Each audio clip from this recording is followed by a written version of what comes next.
திருமாவளவன் வந்து அக்டோபர் 2ஆம் தேதி வந்து மறுவொழிப்பு மாநாடு நடத்தும். அதே மாதிரி அதிமுக வந்து எங்களுக்கு யாரும் எந்த அழைப்பு விடுக்கணும்னு அவசியம் கிடையாது. எங்க மருத்துவர் ஐயா அவர்கள் 45 ஆண்டு காலம் மது ஒழிக்கணும்னு போராடி போராடி இன்னைக்கு தமிழ்நாட்டில் திருமாவளவன் அவர்கள் கட்சி உட்பட அத்துணை கட்சிகளும் மது விலக்கு கொள்கை ரீதியிலே ஏற்றுக்கொண்டதற்கு காரணமே எங்களுடைய மருத்துவர் ஐயாவும் பாட்டாளி மக்கள் கட்சியும் தான். இது யாராலும் மறுக்க முடியாது. ஆனாலும் அதே நேரத்தில் இன்றைக்கு தமிழ்நாட்டில் மது என்பது மிக மோசமான ஒரு பிரச்சனை. அதாவது தமிழ்நாட்டில் உள்ள இளைஞர்கள் மது இல்லாத இருக்க முடியாத ஒரு சூழல் உருவாக்கியது இந்த திராவிட கட்சிகள் தான். திமுக மட்டும் இல்ல, அண்ணா திமுகவும் தான். அதாவது இவங்க திமுக சொல்றாங்க திராவிட மாடல்லாம் என்ன பொறுத்த வரைக்கும் என்னன்னா, தமிழ்நாட்டில் இளைஞர்கள் மது இல்லாம இருக்க முடியாது. இதுதான் திராவிட மாடல். 3 தலைமுறைகளை மதுவை கொடுத்து ஒழிச்சிட்டாங்க.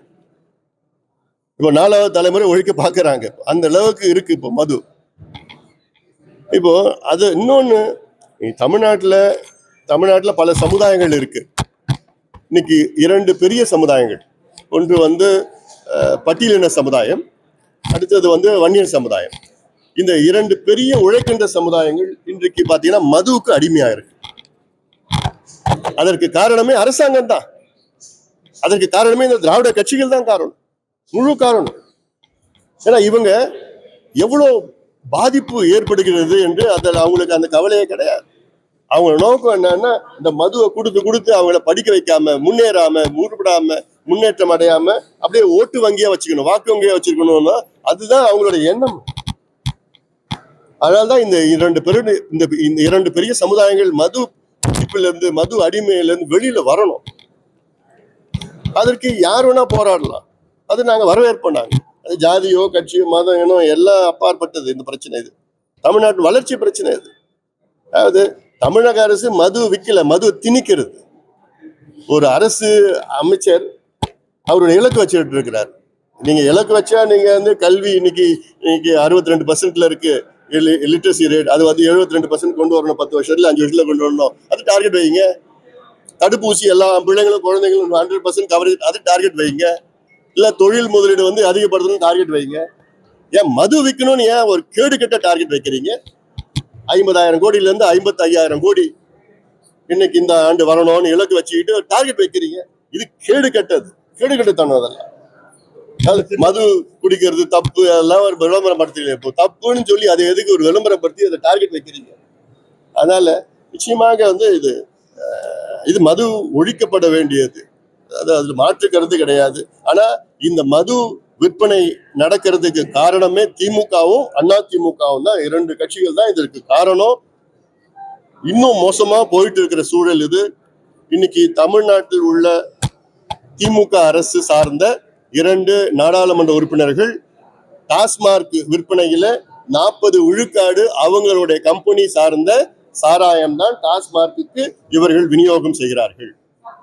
இது கான்ஃபிளிக்ட் ஆஃப் இன்ட்ரெஸ்ட். திமுக அரசு சார்ந்த எம்பிக்கள், இந்த எம்பிக்கள் கம்பெனில இருந்து தான் 40% டாஸ்மார்க் சப்ளை பண்றாங்க. அப்ப இதெல்லாம் முதலமைச்சருக்கு தெரியாதா? சகோதரி கனிமொழி அவர்கள் அவங்க மேடைக்கு மேடை மது ஒழிப்பு 3 ஆண்டுகளுக்கு முன்பு மேடைக்கு பேசினாங்க. அது வரவேற்கிறோம். இன்னைக்கு பேசுங்க. இன்னைக்கு நீங்க உங்க அண்ணன் கிட்ட போய் இப்ப உட்காருங்க. தமிழ்நாட்டுல கோடிக்கணக்கான குடும்பம் நாசமாகுதுன்னு சொல்லுங்க. தினம் ஆயிரக்கணக்கான இளம் பெண்கள் தாலி இழக்கிறாங்கன்னு சொல்லுங்க. பிரச்சனை இருக்குன்னு சொல்லுங்க. சொல்லி எப்படியாவது படிப்படியா குறையுங்க. ஒரே நாள்ல வேண்டாம், படிப்படியா குறையுங்க. அட்லீஸ்ட் அதுல ஒரு செயல் திட்டம் வடிவு வரணும். அடுத்த 2 ஆண்டு காலத்துல ஆண்டுதோறும் எவ்வளவு கடைக்கு குறைப்போம், எவ்வளவு பார குறைப்போம், எல்லாம் குறைப்போம் சொல்லுங்க. அதனால இது வந்து நிச்சயமா இது ரொம்ப மோசமான சூழல். மது அதை விட இன்னும் மோசமான பிரச்சனை கஞ்சா, சொல்லிக்கிற போதைப் பொருட்கள். இதெல்லாம் 2மே மோசமான ஒரு அன்லிமிட்டெட் தமிழ்நாட்டுல கிடைக்குது.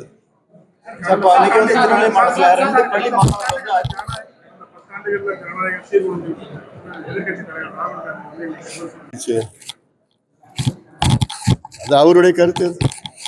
தமிழ்நாடு முதலமைச்சருடைய அமெரிக்க பயணம் எந்த அளவுக்கு தமிழ்நாடு தொழிலுக்கும் தமிழ்நாடு மக்களுக்கும் பயன்படுது? சமீபத்தில் மத்திய அரசு வெளியிட்ட குறிப்புகள்ல இந்த 5 ஆண்டுகள், கடந்த 5 ஆண்டுகள்ல தமிழ்நாட்டில் முதலீடு குறைந்திருக்கிறது. அதுவும் குறிப்பாக 5 ஆண்டுகளுக்கு முன்பு தமிழ்நாடு இந்திய அளவில் 4வது இடத்தில் இருந்தது. இப்பொழுது தமிழ்நாடு 6வது இடத்துக்கு வந்திருக்கிறது. 2 இடங்கள் குறைந்திருக்கிறது என்று குறிப்புகள் சொல்கிறது, ஸ்டாட்டிஸ்டிக்ஸ் சொல்கிறது. அப்போ இதற்கு என்ன காரணம்னா, அந்த அளவுக்கு இவங்க விளம்பரம் செஞ்சுட்டு இருக்கிறாங்க. இவ்வளவு முதலீடு வந்திருக்கிறது, இவ்வளவு பேர் புரிந்துணர்வு ஒப்பந்தம் செய்கிறார்கள், நாங்க முதலீட்டாளர்கள் மாநாடு நடத்துறோம், இப்படி எல்லாம் விளம்பரம் தான், ஒன்றும் நடக்கலை இங்க.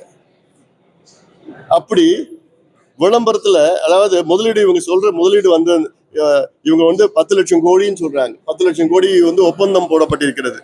ஆனா அதுல முதலீடு எவ்வளவுன்னா 47,000 கோடி வந்திருக்கு. அது வெளிநாட்டு முதலீடு.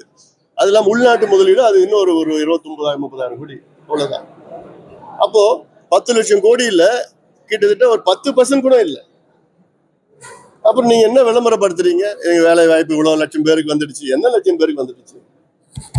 இது ஒரு ஏமாற்று வேலை. இதுக்கு நான் வெள்ளை அறிக்கை கொடுங்கன்னு சொல்றேன், அவங்க கொடுக்க மாட்டாங்க. ஏன்னா அவங்க கொடுக்க முடியாது. அதான் இது ஏமாத்திக்கிட்டு விளம்பரப்படுத்திக்கிட்டு நாங்க இங்க போறோம், அங்க போறோம், இங்க போறோம், இங்க போறோம். தமிழக வெற்றி கழகம் சார், தமிழக வெற்றி கழகம் மாநாடு நடத்தினா தமிழகத்தில் உள்ள அரசியல் பாதிக்கிறது தெரியல. அது நீங்க அவங்க தான் கேட்கணும். யார் வேணா நடத்தலாம், யார் வேணா அரசியல் பண்ணலாம், வரட்டும், பண்ணட்டும். வாழ்த்துக்கள், என்னுடைய வாழ்த்துக்கள் அவருக்கு.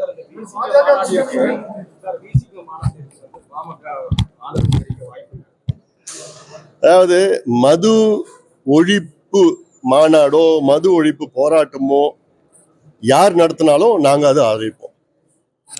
சார், இன்னைக்கு திருநெல்வேலி மாவட்டத்தில் அரசு பள்ளிக்கு 2 மாணவர்கள் அருவாளோட வராங்க. சம்பவத்தை எப்படி பார்க்குறீங்க? இது இது இன்னைக்கு மட்டும் இல்லை, இது கடந்த 2 மாதத்துக்கு முன்பு நடந்தது சம்பவம். அங்கேயே தான், அங்கே தூத்துக்குடியில் நடந்தது. இப்போ இன்னைக்கு திருநெல்வேலியில் நடக்குது.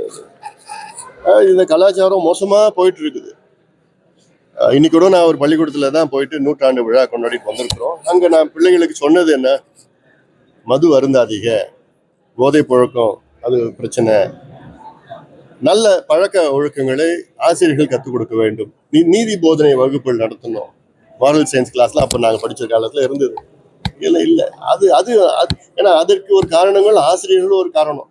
ஏன்னா நான் சொல்லுது இங்க இல்ல, இந்த சம்பவம் நீங்க சொல்ற சம்பவம் அங்க, ஏன்னா அந்த இளம் வயதில இது போன்ற சிந்தனைகள் எல்லாம் விதைக்கின்ற ஒரு பருவம். அதனால இதெல்லாம் தவிர்க்க வேண்டும். ஜப்பான் நாட்டுல மிக சிறந்த கலாச்சாரம். அதற்கு காரணமே சின்ன வயதிலிருந்து இந்த பிள்ளைகளுக்கு நல்ல செய்திகளை சொல்லி, கையை கழுவுங்க, சுத்தமா வச்சுக்குங்க, திருடக்கூடாது, பொருள் இல்லைன்னா அது எடுக்கக்கூடாது, இது போன்ற புகைப்பிடிக்க விடக்கூடாது, இப்படி எல்லாமே நல்ல பழக்கங்களை, பெரியவர்களுக்கு மரியாதை கொடுக்கணும், நன்றி சொல்லணும், இப்படி எல்லாம் நல்லா கற்றுக் கொடுத்தா நிச்சயமா அந்த பிள்ளைகள் நல்லா வரும். என்ன பிரச்சனை உங்களுக்கு? ஏதாவது எனக்கு அறிவிச்சோமா? இப்ப அதனால என்ன, இப்ப என் கருத்து சொல்லக்கூடாதா? இது எங்க கொள்கை, அது எங்க கொள்கை. நாங்க கூட்டணி போயிட்டு எங்க கொள்கையை விட்டு கொடுக்கணுமா என்ன? இது எங்க கொள்கை எவ்வளோ இருக்கு. அது நாங்க எந்த கூட்டணி சொன்னாலும் நாங்க கொள்கையை நான் விட்டு கொடுக்க போறது கிடையாது. ஆன்மீக சொற்பொழிவாளர் மகாவிஷ்ணு கைதை பத்தி எப்படி? அவரு பெரிய ஆள் ஆகிட்டாங்க, மகாவிஷ்ணுவே ஜெயில போட்டாங்க. அதனால இது, அதாவது பள்ளிக்கூடத்துல போய் யாராவது ஏதாவது இப்படிலாம் பேசுவாங்களா? கொஞ்சம் கூட ஒரு இது தேவையில்லை, இது தெரியாதா? அந்த காலத்துல பூர்ண அந்த காலத்துல பழைய ஜென்மத்துல செஞ்ச பாவம் புண்ணியம் இதெல்லாம் போய் பள்ளிக்கூடத்துல யாராவது பேசுவாங்களா? அதுவும் நம்மளுடைய உடல் உடம்பற்றோட அவங்க கிட்ட போய் அது மாதிரி போய் பேசிட்டுலாம் சொல்றதுன்னா நிச்சயமா அது தவறான கருத்து. யார் செஞ்சாலும் அது தவறுதான். அதுக்கேற்ப நடவடிக்கை அரசு எடுத்திருக்கு.